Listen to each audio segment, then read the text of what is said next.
Olá, eu sou Sidney Gomes e este é o Sem Protocolo, o nosso bate-papo direto, sem complicações, sobre os assuntos que importam aqui no Parlamento Mineiro. E eu converso hoje com o Elton Pimentel de Freitas, o famoso Leleco Pimentel, deputado do PT, que está no primeiro mandato aqui no Legislativo. Bem-vindo ao Sem Protocolo, deputado. Alegria nossa de estar aqui, sem protocolo e sem filtro. Pois é, já que é sem protocolo, vamos falar do apelido. Sempre foi Leleco? Leleco porque eu carrego, alguém me deu o apelido, ficou livre, eu carrego pro resto da vida. Minha avó, que eu tenho muita alegria, a dona Raimunda Pimentel, eu atribuo a ela esse carinho e essa sonoridade de Leleco para as crianças e aqui no ambiente também mais institucional, tem sido uma forma também das pessoas terem mais proximidade. É um apelido, e apelido é nomezinho, ou seja, uma forma de chegar mais fácil ao coração. Sonoramente é bom, né? Até melhor que o Elton, né? Para nome assim de urna, nome artístico. Quando me chama de Elton, eu fico... O que está acontecendo? Estão brigando comigo, né? Ô, deputado, o senhor, vou te chamar de você. Pois não. Você chegou aqui na Assembleia e faz parte de um mandato coletivo junto com o deputado federal Padre João. Fala pra gente dessa característica, como que funciona o mandato coletivo, o que isso traz de benefícios para os eleitores e para a população? Eu cheguei na Assembleia em fevereiro de 2003. Há 22 anos. Como assessor parlamentar, não é isso? É verdade. Faço parte desse projeto e desse processo porque, desde novo, optei pelas lutas sociais, pelos movimentos populares, pastoral da juventude e acompanhei um processo de escolha da candidatura coletivo, onde elegeu o Padre João, foi deputado estadual por 2 mandatos na Assembleia, está cumprindo o 4º federal. E nós, dentro desse mesmo coletivo, pudemos trazer à luta essa permanência e apontamos o nosso nome, então, numa candidatura e fui eleito, depois de 3 candidaturas à estadual, a primeira 10 mil votos, a segunda 30 e nessa terceira eleito com 43.143 votos. Vim para a Assembleia e junto com o Padre João exercemos na linha tanto do trabalho, que é o trabalho, vamos dizer assim, parlamentar, mas na presença, no compromisso, regimentalmente, o Juntos para Servir. Esse é o nome do projeto e da nossa atuação coletiva Leleco e Padre João. E na prática, como funciona? É uma união em relação a políticas públicas, em relação a emendas que podem ir conjuntamente favorecendo ainda mais determinada política? Como que funciona na prática? Na prática, a gente está forçando o Tribunal Superior Eleitoral a mudar a concepção. Hoje você já vê candidaturas coletivas. Nas últimas eleições, muitas pessoas num só coletivo e depois, no exercício do mandato, sempre forçados a ficar no individualismo. Nós fizemos ao contrário, fizemos um regimento interno onde emendas, assessoria, presença, todo o trabalho de fiscalização que é importante no parlamento, a construção é coletiva. Por isto, nós temos um regimento, um conselho político e atuamos de forma conjunta, sempre nessa perspectiva da gente inovando na política, trazer para cá. Às vezes a gente é forçado a trabalhar e dizer que é deputado estadual e numa publicação ou outra, você tem a proibição de trazer o outro deputado. Nós precisamos superar isso. Isso é um princípio da economicidade, da impessoalidade, que são fundamentais na vida pública. E o senhor sabe se existe, você sabe se existe na prática, na nossa justiça eleitoral, uma sinalização de que isso pode vir a mudar? Eu creio que as sinalizações da reforma política mostram caminhos. Por exemplo, partidos que deixam de existir se fundem. Partidos que coligam e criam federações. Então, nós estamos num tempo em que casas legislativas, uma proposta antiga, o Interleges, pudessem fazer um trabalho conjunto. E um trabalho que não trata de dobrada. A dobrada é uma relação estabelecida entre políticos eleitos ou não eleitos. Nós estamos tratando de mandatos em exercício. O exercício do poder que traz propostas onde você tem a coerência de condução, onde você tem a economicidade na relação das emendas, do orçamento e até na integração de projetos de lei que correspondam da esfera federal, estadual e nos municípios, isso nos mostra que há possibilidades gigantescas da gente não ter leis que não funcionam no município porque ela tem apenas a apelação estadual ou federal. É muito possível isso e nós vamos trabalhar nessa direção. E quais as pautas em comum suas e do Padre João para trabalhar aí pela população? Nós trabalhamos por eixos, que inclusive também são definidos pelas Assembleias Gerais que nós realizamos a cada ano. E por isso nós temos o eixo do bem viver, da agroecologia, que é a luta também junto com os agricultores familiares, os que produzem comida de verdade, ante aqueles que usam agrotóxico e que matam. Nós lutamos por territórios livres da mineração e temos um outro modelo de mineração que não seja este, que degrada, exclui e mata. Nós trabalhamos com a moradia popular, desde a regularização fundiária, o direito à cidade, como a mobilidade urbana, como o direito a ter moradia. Há muita gente sem casa e muita casa sem gente. Por isso, ajudamos a criar o Minha Casa Minha Vida e, em sintonia com o governo Lula, temos atuado com essas políticas. Atuamos em pautas específicas, na luta também para que os trabalhadores e trabalhadoras tenham direito e que, fortalecendo essa luta e consciência, a gente possa, em outras lutas, como a da saúde, a gente luta, por exemplo, para que o acesso a medicamentos, às plantas medicinais, possa ser, de fato, práticas integrativas do SUS. Apresentei na Assembleia Legislativa projeto para a produção do CBD, que é também a utilização da cannabis para uso medicinal, sendo, portanto, uma obrigação do Estado brasileiro permitir que a agricultura familiar possa plantar, senão só os ricos vão ter acesso a um medicamento que hoje é capaz de curar e de evitar que aqueles que tenham aí esta recomendação médica tenham crises, 30 convulsões no dia. Então, nós não temos medo de pautas e nós temos a nossa atuação coerente e sem hipocrisia no parlamento. Deputado, o senhor, você sabe que é complicado, né? Porque lá embaixo nas comissões a gente chama o deputado de senhor, né? Tem um protocolo. Aqui no Sem Protocolo a gente tem que virar uma chavinha que às vezes custa, mas a gente vira. Deputado, você falou da sua experiência na Pastoral da Juventude.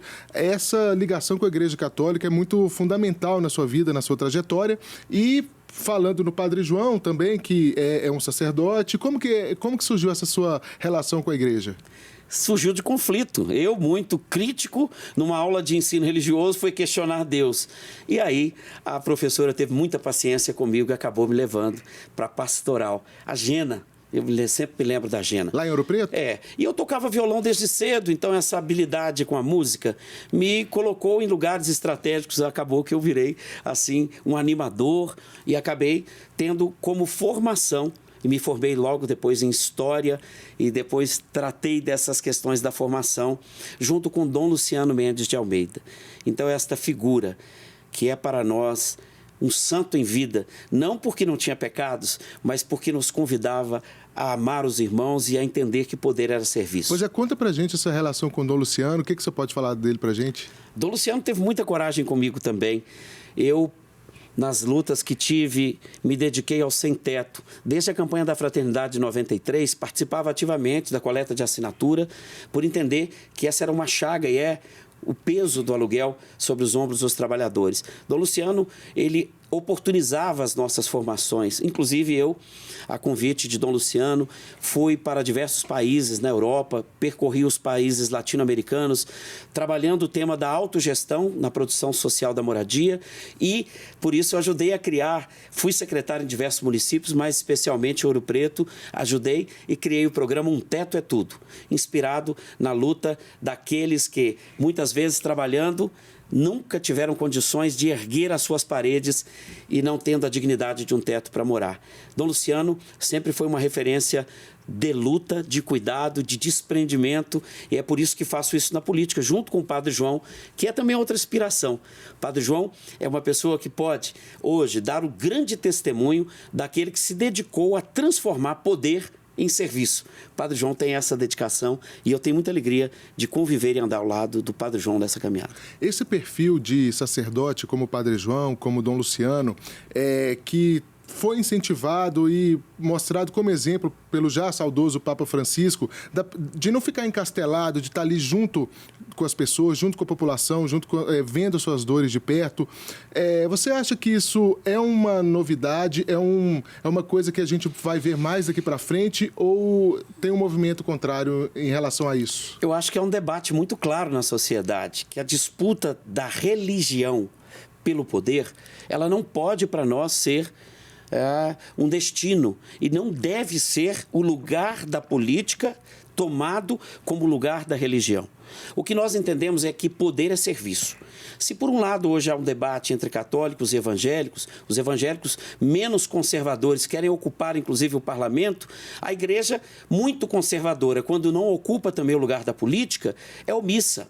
Então, nesta relação, nenhuma das duas, nem a católica nem a igreja evangélica, devem tomar o lugar do poder para transformar em poder.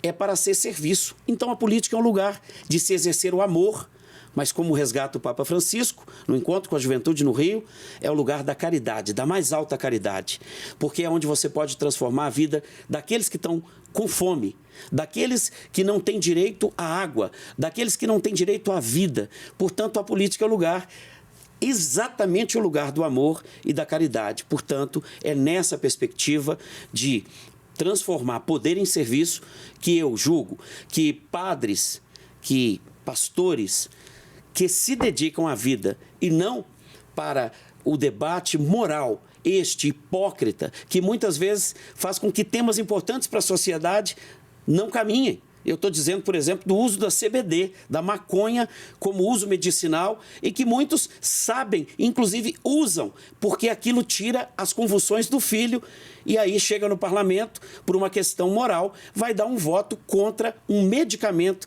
que foi a humanidade que infelizmente criminalizou aquela planta, porque tudo que Deus criou é bom e nós temos que transformar a serviço do outro. O que se diz por aí como uso político da religião tem o lado bom e tem o lado ruim. Transformar essa mensagem, esse legado em política é importante para a sociedade também. É muito difícil para a sociedade brasileira descasar algo que foi casado e que perdurou na história como padroado. Culturalmente, religião justificando o poder na monarquia, você tem o rei justificado pelos bispos ou pelo clero ou pela igreja e vice-versa. Nós estamos falando do Estado brasileiro. O Estado é laico. O Papa coroava os reis, né? O Papa coroava os reis. Então, como esse descasamento cultural pode ser promovido na sociedade de modo de que o Estado, sendo laico, não pode ser só para os católicos, só para os evangélicos. O Estado é para todos. Mas aqui a religião tem um papel fundamental, que é para os mais pobres. Este é, para nós, o lugar central de todos poderem exercer o papel de serviço na política. Por quê? Porque para a religião ou para os cristãos, quem foi que Cristo trouxe para dentro do problema central a ser resolvido pela sociedade? O pobre. E não é matando a pobreza que se resolve o problema do pobre. É eliminando exatamente as causas que o tornam pobre ou que o colocam na pobreza. A política exercida por quem é cristão, verdadeiramente cristão, é aquele que se coloca a serviço do outro. Não é aquele que impõe a cruz ou que impõe o seu modo de pensar ou a moralidade antes de defender a vida. Hoje, você diria que as igrejas evangélicas, as pentecostais, neopentecostais, têm mais influência na política do que a católica? Eu creio que por falta de uma centralidade e da pluralidade e diversidade dessas igrejas, das tomadas de decisão acontecerem sem ter que pedir ou beber a fonte de alguém que define por eles têm tido maior incidência na agenda política e, portanto, esta decisão de ser vereador, de colocar-se para uma candidatura, de filiar-se a um partido, isso está sendo um pouco mais voluntarioso e espontâneo. Ao passo que estruturas de igrejas, como a Igreja Católica, passa também pela decisão de um coletivo ou pela decisão de um bispo. O caso do Padre João é bem importante. O Padre João foi candidato com autorização de Dom Luciano, que o afastou de assumir uma paróquia e de estar respondendo ali por aquela igreja, porque a missão dele era, então, filiar-se a um partido, ninguém é eleito sem partido, criminalizar partido é uma covardia, e assim poder exercer com liberdade e também fazendo as defesas importantes da vida, exercendo seu ministério na política. Ninguém tira o título de padre de ninguém. Ninguém tira o pensamento de ninguém quando exerce a política. No entanto, fazer os outros se submeterem ao seu jeito de pensar, isto não se deve permitir na política. Ô, deputado, falando agora da sua atuação aqui na Assembleia, uma das coisas que nós notamos assim, em relação ao seu trabalho é a sua presença em plenário. Às vezes, tem muitos deputados que talvez nunca pediram a palavra lá na tribuna, nunca quiseram falar, e você fala muito, faz o contraponto, pede a palavra. Isso é uma observação nossa que faz sentido? É uma vontade de não deixar um ponto de vista ser um contraponto? É planejado? Primeiro, eu acho que a essência do parlamento, e a palavra parlar é falar, não necessariamente falar de tudo a todo tempo sem pensar. Eu penso e digo, essencialmente, vivemos um lugar do debate. E por esta razão, a representação se dá pelo que eu penso. E tem muita gente que não fala. Como eu vou saber o que você pensa se não te ouço? Eu vejo que há uma deficiência na relação e na produção e até no pensamento, quando a gente, de alguma forma, ou aqueles que têm inibição, não manifestam. Eu não sei o que um parlamentar, a não ser pelo desenho de uma letra, de uma lei, o que ele pensa, porque ele nunca se manifesta. Então eu vejo essencialmente como a ferramenta de um parlamentar, falar. Segundo, defender as ideias para que delas possam produzir não só contrapontos, para produzir um bom debate, para que a gente tenha, ao entrar com uma ideia, a concepção de que outras tantas foram ali adicionadas. Eu faço essa presença porque eu julgo que este é o dever do parlamentar. A ocupação dos espaços de mídia hoje nos distingue, porque eu faço uso institucional, ao passo que alguns utilizam esse mesmo espaço para as mídias hoje que trazem mais curtidas, TikToks. Então nós temos um debate grande na sociedade. Mas mesmo tem gente que a gente não sabe o que pensa aqui na Assembleia, mas lá, quando você vai ver, está com o celular virado para o rosto, fazendo e tratando de assuntos que são diversos e que não são a forma e a coerência como ele defende aqui ou vota. Então, pelo que você está falando, é melhor debater e trocar ideias com quem coloca a cara para bater também, né? Por isso eu nunca criminalizei... Mesmo que seja completamente diferente. Nunca criminalizei a ação de um partido que eu sou, de forma muito clara, contrário. Porque ele não pode negar a política para ser político. Eu nunca neguei a existência do bolsonarismo, da existência do PL e da forma como os deputados ali agem. Nunca os desrespeitei por isso. Porém, há uma centralidade naqueles que não se manifestam, que às vezes decidem por pressão do governo, como nós sabemos, às vezes, com as benesses do Estado, como, por exemplo, emendas que são tratadas para votação. Isso acontece. Nós não podemos ser hipócrita. Tem gente que vota porque vendeu o seu voto. É por isso que eu prefiro os que vão ao parlamento falar do que pensam, que mostram o que fazem e que são coerentes com o que dizem. Aqueles que se escondem, para mim, tornam-se o maior perigo, porque deles saem as decisões daqueles que compraram deles o voto. Você falou de redes sociais aí, da busca por likes, né, da lacração, que tem tanto de um lado quanto de um outro também. Às vezes um lado pende mais, depois vai para o outro. E o debate aqui na Assembleia, às vezes, inevitavelmente ele é nacionalizado, né? As discussões de fora, as discussões de Brasília vêm para cá, você entra nisso, outros deputados entram nisso. É importante trazer essas discussões para cá também? São muito importantes, desde que isso não signifique hostilidade. O que nós defendemos?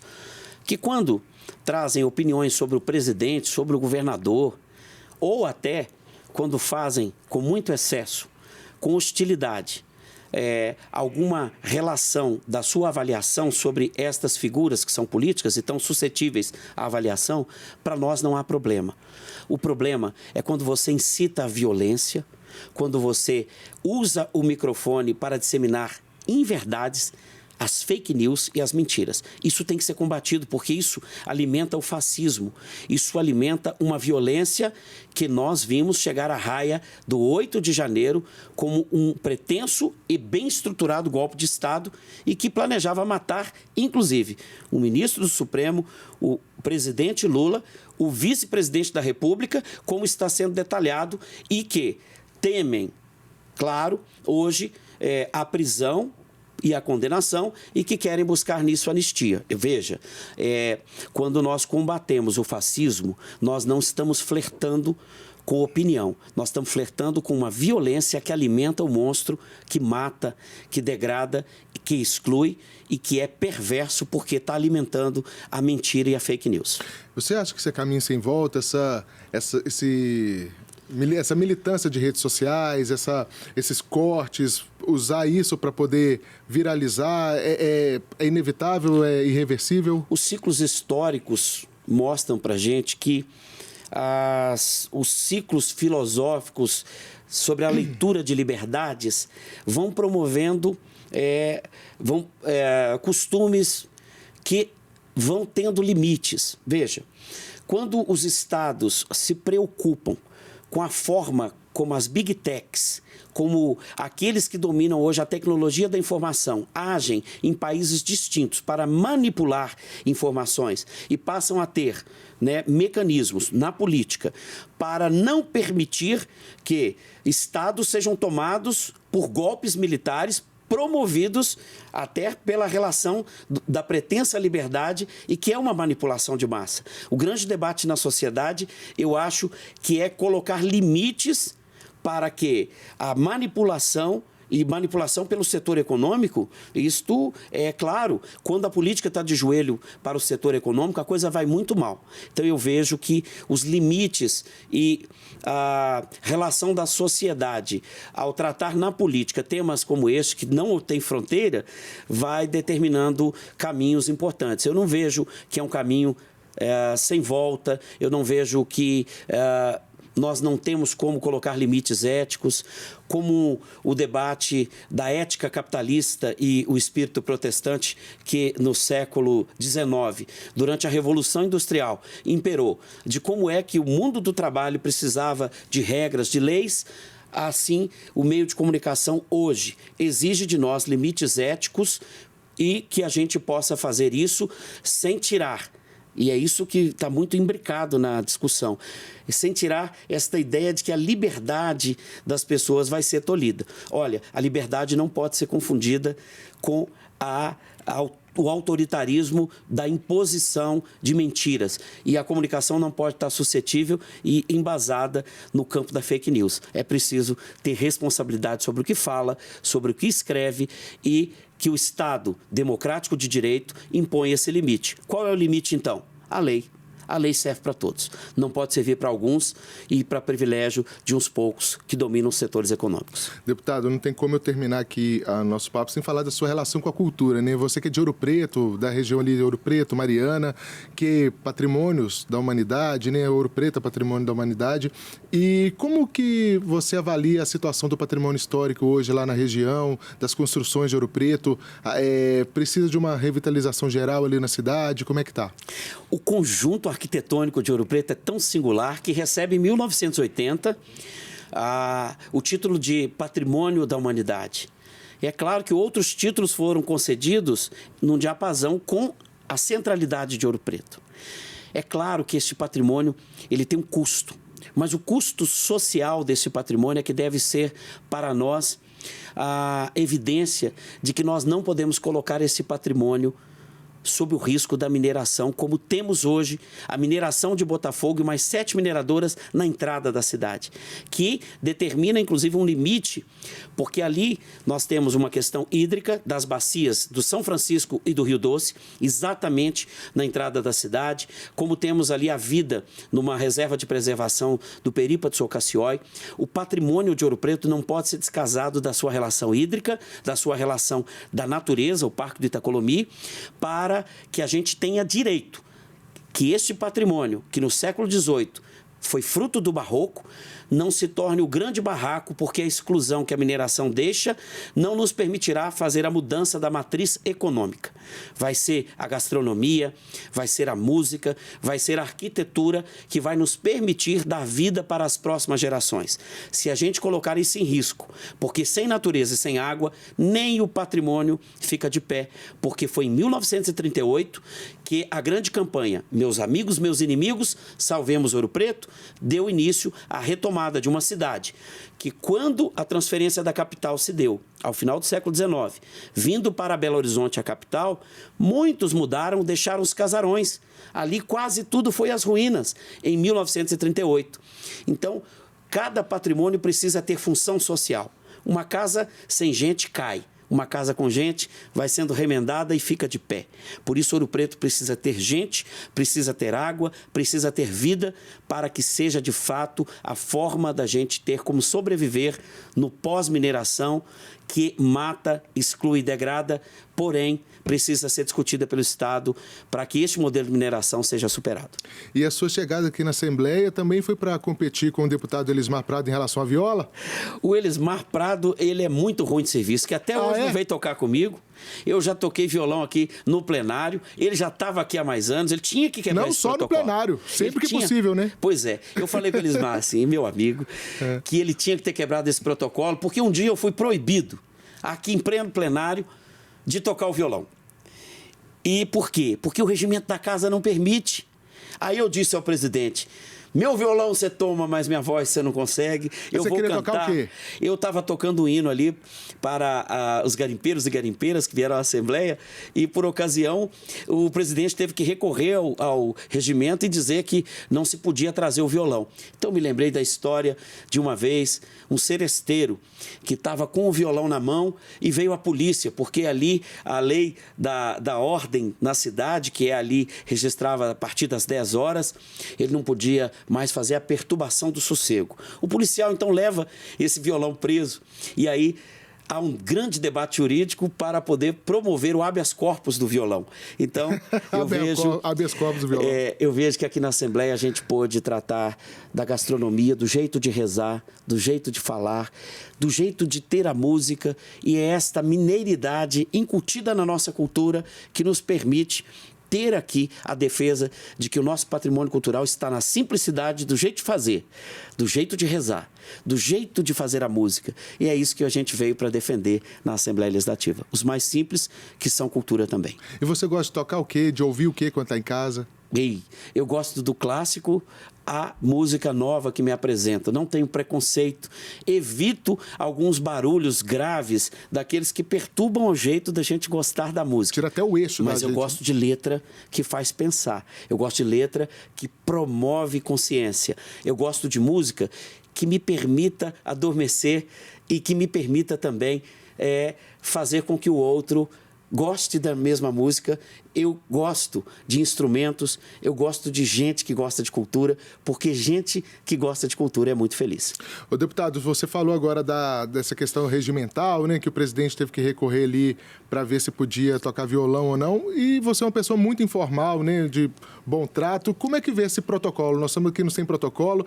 Assustou um pouco com esse protocolo aqui do parlamento? Não, eu escutei aqui muitos anos, quando aqui assessor, que tinha deputado que não entrava no mesmo elevador que servidores aqui da casa. E eu sempre me vi como um trabalhador. Eu tenho consciência de classe. Então, por onde eu ando, eu reconheço quem está atrás das câmeras, quem está servindo o café, quem está fazendo a faxina, que às vezes é terceirizado. Então, o meu trato é de me reconhecer como um trabalhador, como todos os outros. E esta informalidade, ela diz respeito ao método como eu vejo a vida e a quem eu defendo. De que lado eu estou? E por isso, este protocolo, ele não me enobrece. Eu não gosto de ser chamado de nobre, como muitos gostam. Eu não gosto de ser deslocado da classe de trabalhador a que pertenço.